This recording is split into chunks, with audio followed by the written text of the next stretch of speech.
Hello guys and welcome back to the channel.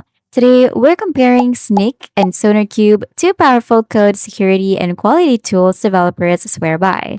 Let's start with Snyk. Snyk focuses on vulnerability detection in open source libraries and dependencies. It scans your project in real time, integrates directly with GitHub, and alerts you of known CVEs instantly. Reddit devs love how lightweight it is. They say Snyk caught vulnerabilities I didn't even know existed in my Docker images.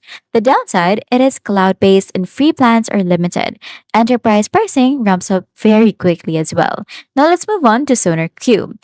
SonarQube is all about code quality and maintainability. It runs static code analysis to detect bugs, code smells, and security hotspots before deployment.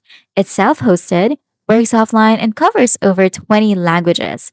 Reddit threads often praise its consistency. They say SonarQube is like a safety net for your code base. However, setup can be a bit technical and it doesn't detect runtime vulnerabilities the way Snyk does. Now here's my final verdict. If you want to focus on secure dependencies and container security, go for Snyk. If you want to maintain clean, bug-free, and high-quality code, SonarQube is still the king. The best combo would be many teams actually use both Snyk for runtime security and SonarQube for static analysis. And that's it. Thank you for watching, and I will see you in the next video.